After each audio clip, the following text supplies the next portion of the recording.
Hi everyone, welcome to day 10 where we will be learning about objects, prototypal inheritance, and a lot of other concepts. So let's wait a few minutes and then we'll begin with today's session. In the meantime, you guys can let me know how have you been doing and were you able to go through yesterday's session? Did it make sense, all the things that we learned yesterday, the things related to execution context, because that is what we will be building on uh, going ahead in today's session.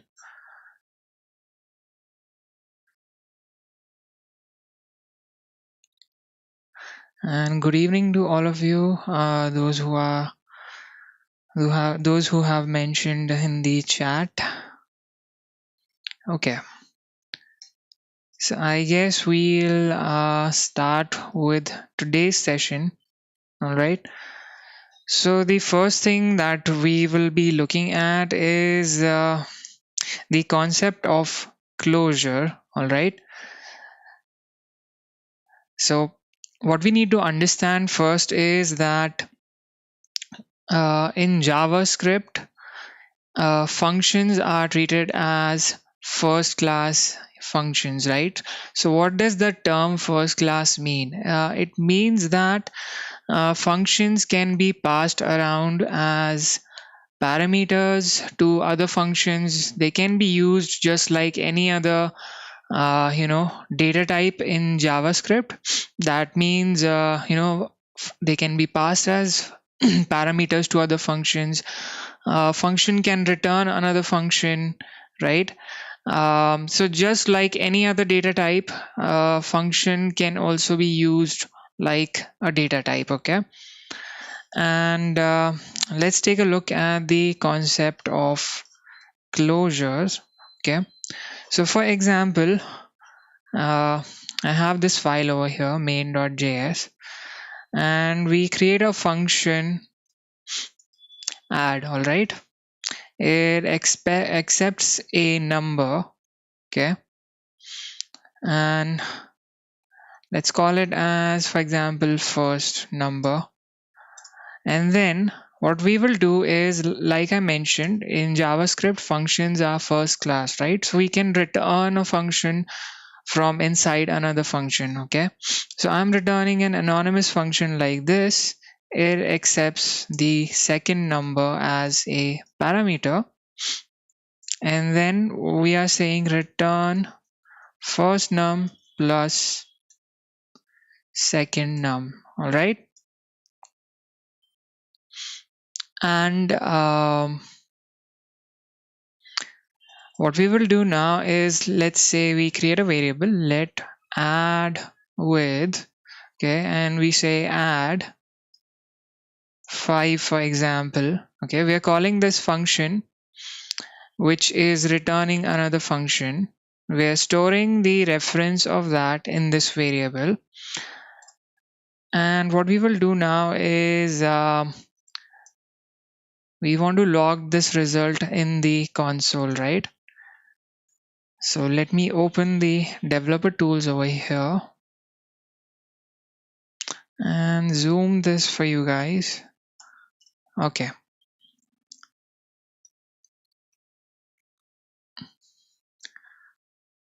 So what I will do now, what I want to do is I want to add another number to this number, right, which is 2.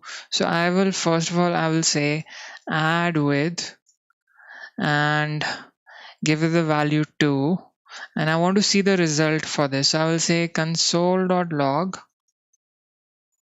Let me take this statement here, and we will call add with, oops, we will call add with over here 2, okay, like this. And when we see the result, we are seeing the value as 7, right? So you can see that the result is 7. Now similarly, I want to add another number, right?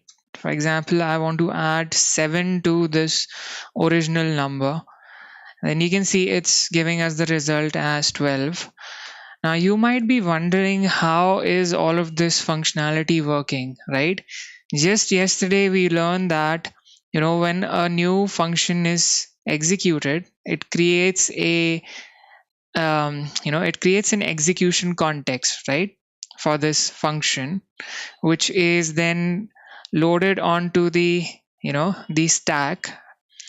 And once the function execution has been completed, uh, its execution is popped off the stack, and the execution context contains all the information which is needed to execute this function, right? This add function, whatever information is needed, that is provided through the execution context, right? If there are any variables, they are loaded in the memory in the creation phase, and the actual code is executed in the execution phase.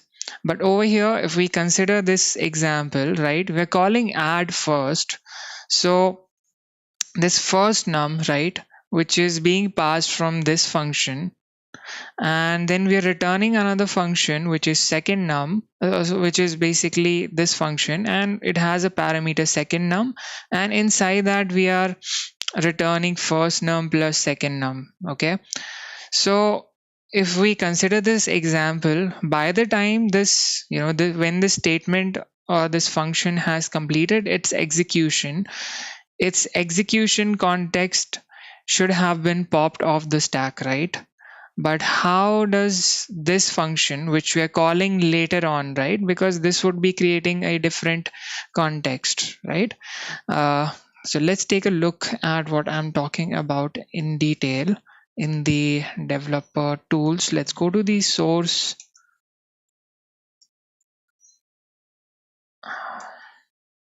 Let's open main.js. Let me collapse this. And as we can see, we are inside this function. These are the statements inside the add function, and then these are the statements inside this anonymous function. Okay, let me do a refresh. Okay, let me zoom out a bit. Okay, so is it still visible to you guys? Are you guys able to see the console clearly even now? Yeah. Okay, great. So this is where we are add. So we have called this function right over here, add, and the value is 5. Then we are at this statement. You can see it is highlighted in green. If we look at the call stack, we can see we have the global execution context, then the execution context for this particular function, right? Let me execute to the next statement, and you can see that we are still inside the function. And let me just move out of this function, and you can see that the add function has been popped off the the stacks of all the execution context, so it is no longer alive, right? So even this first number, this should not be available, but somehow when I am executing this statement, that is add with, right, you can see that we have access to second number as well as first number, right? And when we move ahead, it is logging that to the console. We are getting the result as 7. So how is this possible? Even though the execution context has been popped off, we still have access to a variable which was available, at this level, right? At the execution context level of this for this function. So this is possible due to a feature known as closure. So the JavaScript engine, or the the environment, which is the program which is responsible for executing our JavaScript, it has a special feature known as a closure. What this basically means is that whatever data or whatever um, context is required for a function, right?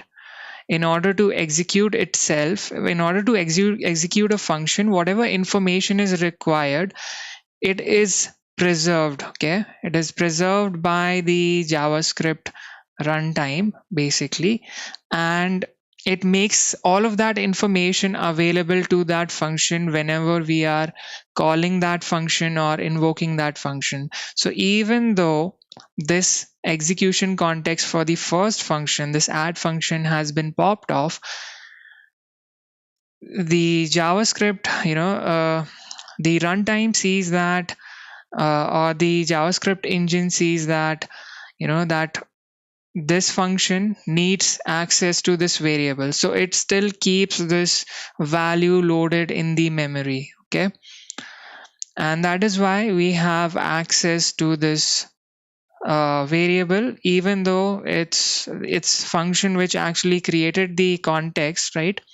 Which created the execution context in which this variable was actually created, that has been popped off, but still the variable has been preserved. Okay, and this is possible due to a feature in JavaScript known as closure. All right, so this is the concept of closure, and the advantage that you can see is that suppose we want to add more numbers to this, right? We can just call the same function again and again, and we can pass different values, and we are getting a updated result based on the value which is being passed. Okay, that is one use case where you can see that we are able to reuse this functionality, and we are getting the results as needed, right? Then let's look at a couple of more examples where you guys might have already used closures. We have been using closures, since the beginning of the JavaScript sessions. So most of you are familiar with this statement, right? Document dot add event listener, and then over here we basically pass a function. We pass the name of the event, for example click, and we pass a function over here, right? And this function gets executed, and it also has data available, access to data, which is um, which even though the other function might have been executed, it is still available within this function, right? Another example would be when we were working on our portfolio, we had made use of a set timeout function, right? And even in that case, we can see that whatever information is required by the function which is called by the set timeout, it is still available. So all of this is possible because of give me a sec. So all of this is possible because of closures, right? Let's take a look at another functionality, which is callback functions, which is again something which we have been using quite often. So the example for this is, once again, if we look at document.add event listener, we give, for example, we are interested in the DOM content loaded. So whenever this event happens, this function which we are passing over here gets called, right? So this function gets called back when the event occurs, right? So you can see that whenever the DOM content loaded, whenever all the elements in this page, they have been loaded, we have passed a function. This is known as the callback function, right? and this gets called. And let's take a look at another example of how we can create our own callback. So suppose we have a function call me once, right? Call me once when it's done. Okay, so there's a question whether closure and callback function, whether they're the same thing. I'll just get back to the closure concept in a bit. I'll just clarify that point. Let me just show you an example of what a callback function is. And this function accepts another function, okay, as an argument. And then what we can do is, for example, console.log I'm done, right?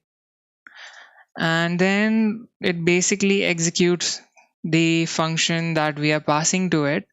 And suppose we have another function print text, all right, and we are saying log hello,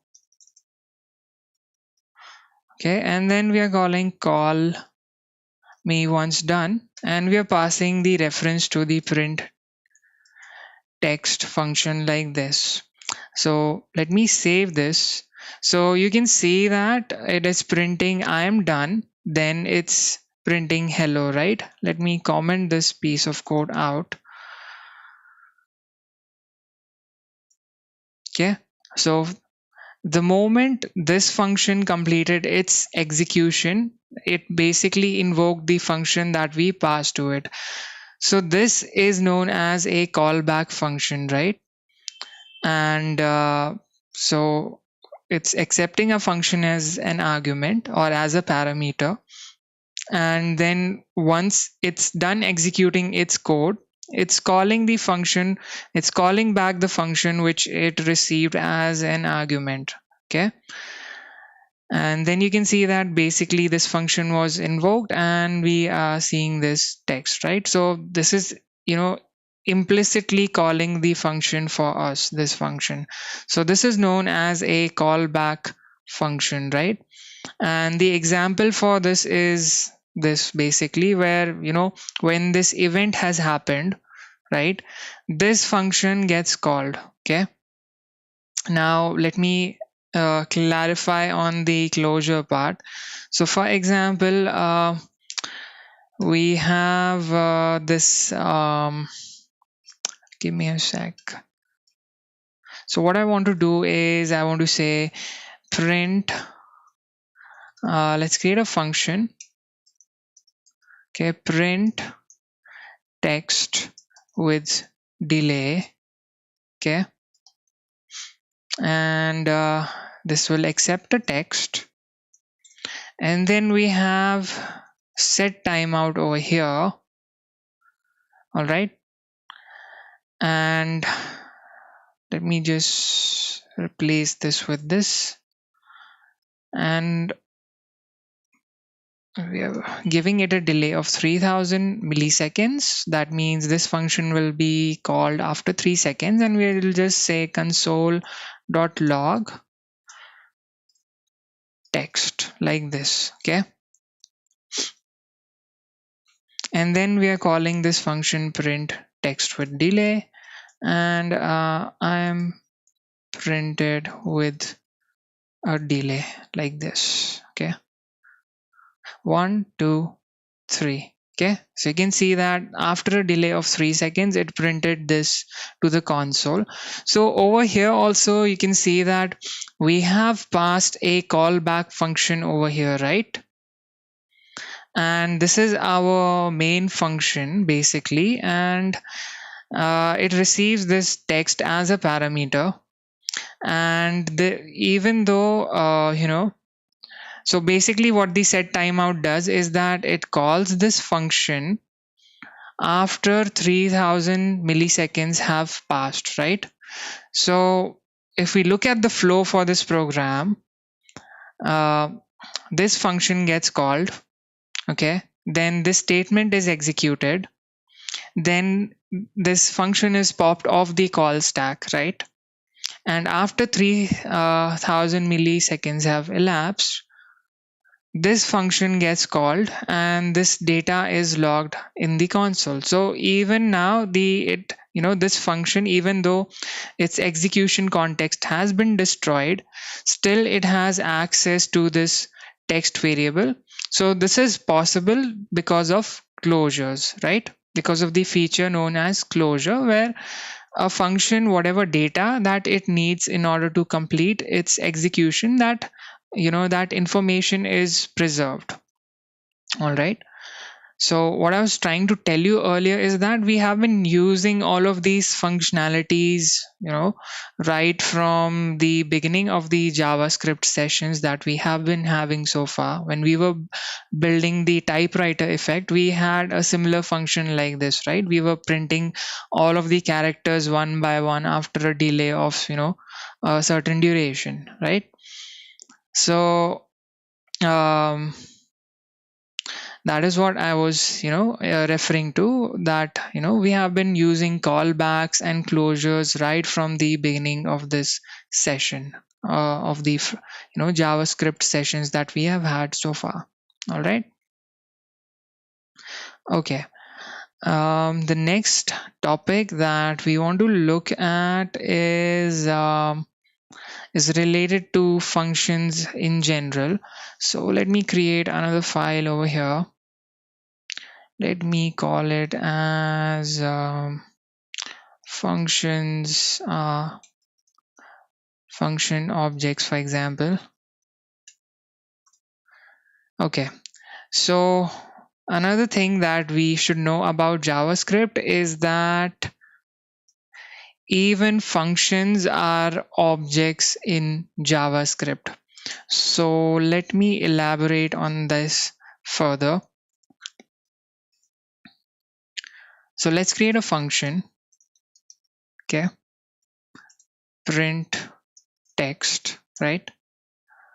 And it just says console.log hello, like this. And if we I need to link this.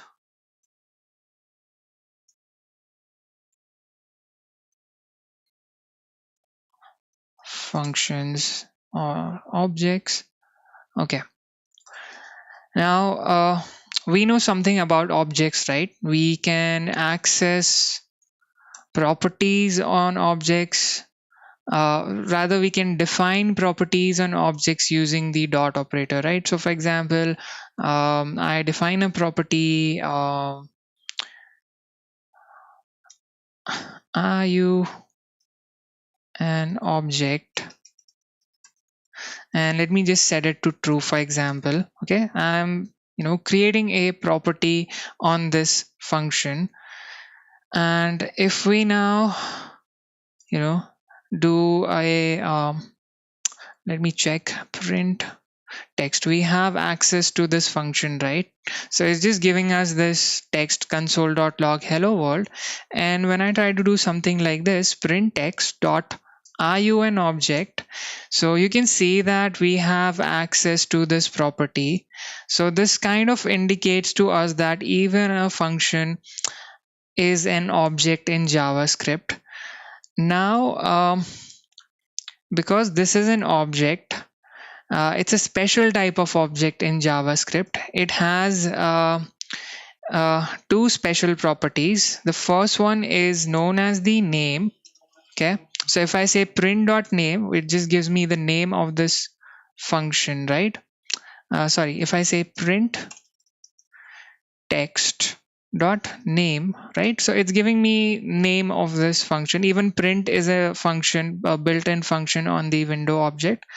When you execute it, it will basically open the print dialog. So it has two special properties. One is the name, which is optional because we even have anonymous functions, right, which do not have a name. And the next special property is known as the code. Okay, this isn't accessible directly, but